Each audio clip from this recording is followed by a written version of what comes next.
Oh, indeed. Is it true that you've acquired a house?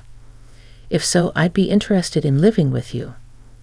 Unexpectedly, my mother-in-law started uttering such an absurd proposition over the phone. She must have caught wind of our recent home purchase from my husband. I could discern my sister-in-law's amused chuckles in the background.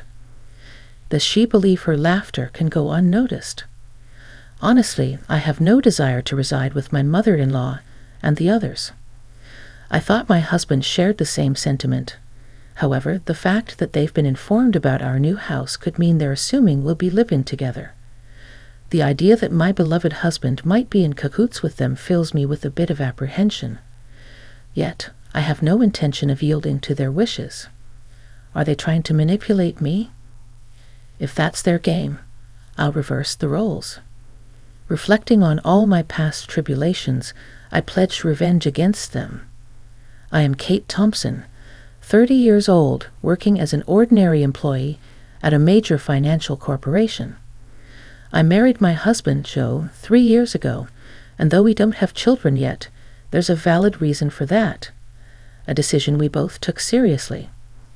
Joe and I are fully committed to our careers, toiling daily with the aim of advancing. Once our professional lives stabilize, we plan to build our own home and create a stable environment for raising children. We've agreed to revisit the topic of having kids once our careers settle down. This was a decision we made earnestly, sharing our genuine feelings and thoughts.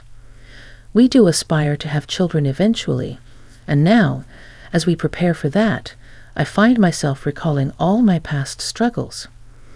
Then one day, I successfully executed a well-planned project at work, and my promotion was officially confirmed. While my salary was already sufficient, the promotion brought even more comfort to our lives. On the other hand, Joe, although not promoted, received a substantial salary increase due to his years of service. With both our incomes on the rise, I felt it was time to turn our long-held dream into reality, so I broached the topic with Joe. Joe, I want to talk to you. Over the past year, both of us have had stable incomes. I think it might be time to consider getting our own home. What do you think? Oh, is it time already? From his excited voice, I could tell Joe was thrilled. Actually, I've been thinking about it too, but since I haven't been promoted yet, I felt a bit hesitant to bring it up. Don't worry about that. It's not like only one of us needs to earn money. I was thinking it might be okay to build our home in my name. Really? Well, you do earn more now. If you're okay with it, let's build our home in your name. All right, let's proceed with that. Let's go see some model houses on our next day off. Sounds great. Let's go. We shouldn't miss this opportunity. I really feel grateful for choosing Joe at times like this, as we share the same values. The following week, we made an appointment to view model homes as planned. We looked at various types of houses, expanding our vision for our own home. On weekends, we began creating simple floor plans together, researching online. During a recent visit to a construction company, they suggested that instead of leaving everything to them, it's better if we create our own image for a more satisfying home. So Joe and I started building that image. However, neither of us has much knowledge of architecture or design. Even with research, it takes time to put it into practice. While taking breaks, we continued working, and then the doorbell rang. I thought it was a delivery, but when I opened the door, my mother-in-law was standing there unexpectedly. "Hi, Mother, what brings you here so suddenly like this?" My mother-in-law sometimes visits our place without notice. She glared at me and, without a word, took off her shoes and went into the house on her own. "I'm here, Joe." "Huh? Mom, what's up?" Surprised by his mother's call, Joe showed a startled reaction. "Did you have some business around here?" To Joe's question, his mother looked a bit perplexed. "Yes, I told Kate about it over the phone a little while ago, but it seems Joe didn't know." "I see. Maybe Kate forgot to tell me." "Seems like it. Kate, even though she's still young, has a terrible memory. That's not true, Mom. It's not forgetfulness. Kate is incredibly busy with work, and at the same time, she takes care of the household. Her mind is always full of things to do. You're such a kind boy, Joe. If your late father were here, he definitely wouldn't have forgiven that. I really respect Kate from the bottom of my heart. So, Mom, why did you come here today? To Joe's question, his mother smiled contentedly. Then she slowly took out a travel brochure from her bag, spread a page with a post-it note on the table, and showed it. Listen, Joe, I'd always wanted to go to Niagara Falls. Won't you take me, please? My mother-in-law began to say such things excitedly out of the blue. Caught off guard by the sudden request, both Joe and I were left staring at her, mouths agape. My mother-in-law, relentless, kept pressing Joe, who was clearly flustered. Come on, Joe, you agree, right? Think of it as a way to show filial piety. Wait a minute, Mom. I'm in trouble if you suddenly say you want to go on a trip. Though you can come too. Actually, I was thinking of going with Claire, but if Joe wants to go, I'm delighted to turn it into a family trip. Claire is Joe's sister. What are you talking about? Kate is here, and I can't get time off from work. But it's strange for me to pay for a trip for you and my sister, right? Not strange at all. Spending money for the family is a wonderful thing, don't you think so, Kate? Suddenly turning to me, my mother-in-law sought my agreement. Though shaken, I firmly expressed my opinion to her. Using one's own money for family isn't bad, but I think imposing it on others is different. What do you mean by that? Are you saying I'm trying to extort travel expenses from Joe? I didn't mean to say it in such a harsh way, but listening to you, it sounded like you just wanted us to pay for the trip. Kate, that's terrible.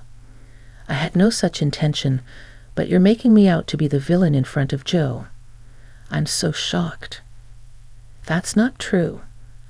I didn't mean to call you a villain. I just answered honestly to what was asked.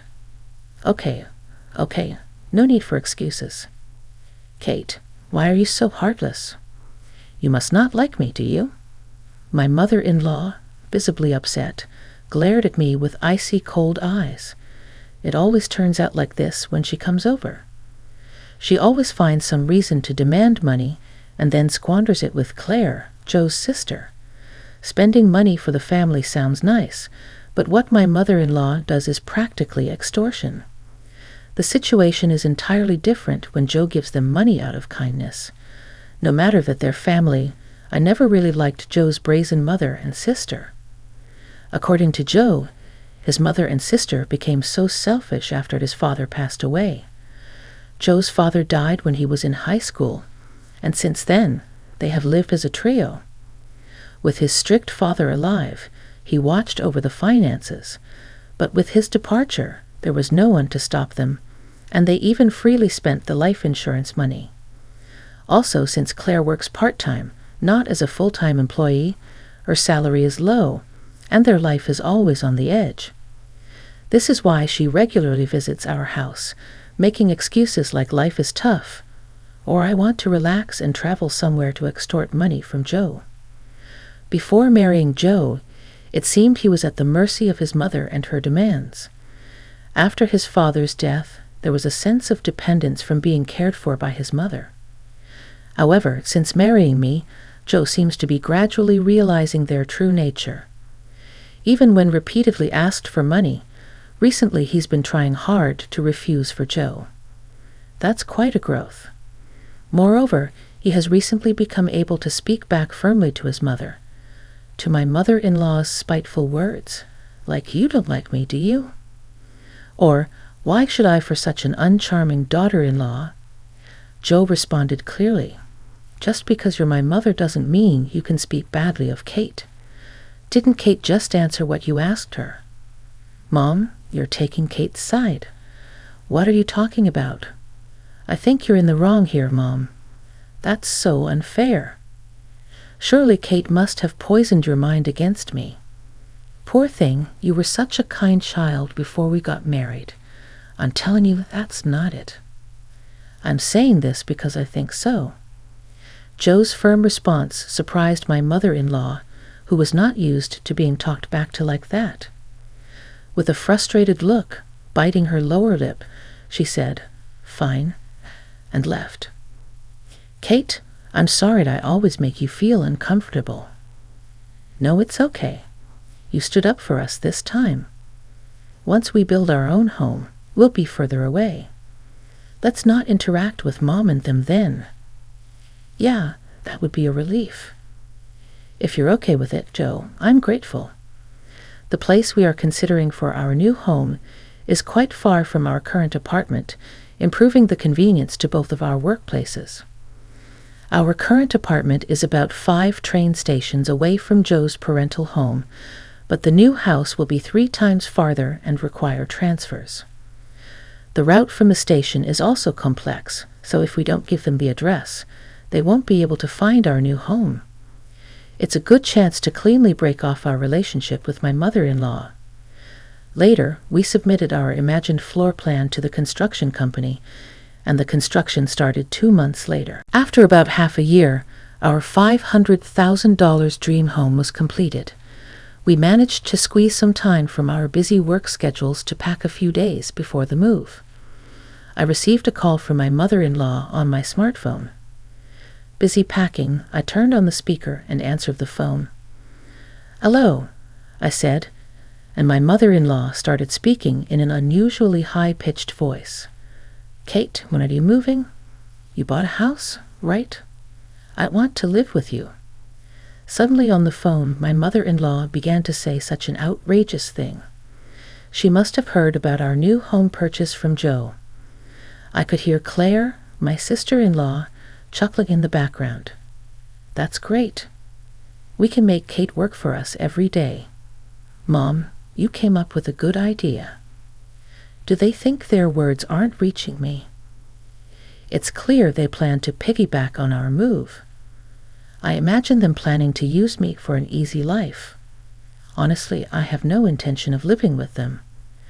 I thought Joe felt the same, but telling them about the new house, could it be that they're assuming we'll live together? The thought that my beloved Joe might be in league with them fills me with a bit of fear, but I have no intention of letting them have their way. They're probably trying to use me, right? If that's the case, I'll turn it around and use them. I told them the date of our move. Then my mother-in-law and Claire said, "We'll come to the apartment in the afternoon on that day. Take us with you in the car and arrange the movers for us too." They hung up after making their demands, but of course I have no intention of complying. For now, I'll check the facts with Joe. As I was about to go and tell Joe this, he was already standing behind me. "Joe, you were there?"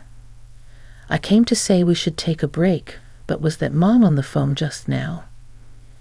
"Ah, yes. I was going to talk to you about it too." "Why did you tell your mother about our new home?" "It's not like that. Actually, when Mom came over last time, she seems to have seen the floor plan of our new house. She kept pestering me about it every day, so I just... Kate, I'm really sorry." "I see, so you don't intend to live with your mother, right?" "Of course not. After hearing that phone call, I'm even thinking it's better to cut ties with her." Joe's expression was filled with more anger than ever. It was the first time I had seen him this angry. From what Joe told me, my mother-in-law had seen the layout of our new home and was convinced it was a spacious house. She had pretended to be interested and called Joe repeatedly, asking him about the number of rooms and details of the facilities. But it seems that Joe is on my side, which relieved me. Then there's no problem at all. This made me determined to get my revenge on my mother-in-law. I've had enough of her saying whatever she wants, but it's goodbye to that now. I'll make sure to settle this properly. So the day of the move arrived. Joe and I had the movers transport our things in the morning and headed to our new home in our car. By the time we finished moving everything, it was already past 1:00 p.m. Checking our phones while taking a break, we saw dozens of missed calls from my mother-in-law. She called me too, Joe said, sounding weary. Then my mother-in-law called again. I answered the phone with the speaker still on. Hello? Hello, Kate. Where are you? I told you I'd be at the apartment in the afternoon, didn't I? Yes, you did say that. So what can I do for you? What do you mean? You didn't arrange for the movers. I've been waiting at home, and not a single truck has shown up, so I had to go to your apartment myself. Is that so? Well, that's too bad. You know I didn't arrange for any movers. What? That's not the agreement. Where is your new house? Huh? You really think I'd tell you after saying that? Clearly, my mother-in-law uttered a dumbfounded "ha." She probably thought that as long as Joe was there, she could always have her way. But Joe is different now. He's my precious ally, trying to cut off the bad ties with his family. Determined to release all my pent-up feelings, I spoke firmly. Just to let you know, neither Joe nor I have any intention of living with the two of you. From now on, please don't involve yourselves in our lives. What are you saying? Your opinion doesn't matter. It's up to Joe to decide. At least tell me where the new house is right now. Huh? How are you going to get here without even knowing the address? This house is in my name. I have the right to decide who lives here. If you two just barge in, it's trespassing, and I'll sue you right away. What? Trespassing? How rude to say that about your husband's family. At that point, Joe spoke up in a deathly cold voice. Family? My father, who was a family member, is already gone, isn't he? What are you saying, Joe? After hearing that last phone call, I'm utterly fed up with you too. Just having a blood relation with you is embarrassing.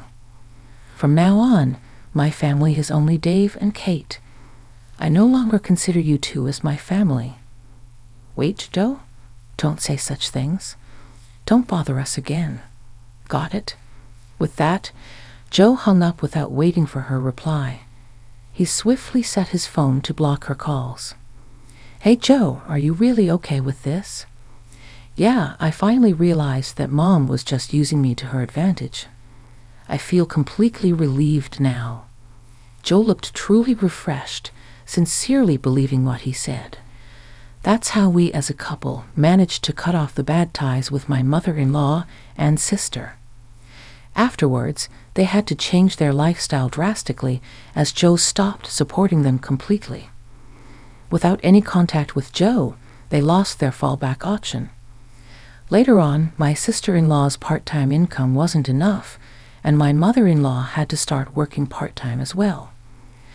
Being a housewife for so long, she wasn't used to the working environment and was clumsy, often being disliked at her workplace. Meanwhile, we live a peaceful life in our new home, with no sudden visits from my mother-in-law anymore. We are truly stress-free. I'm endlessly grateful to Joe for believing in me and cutting ties with his toxic blood relatives. We might face various challenges in the future, but even then, I trust Joe, and we will support each other and walk through life together.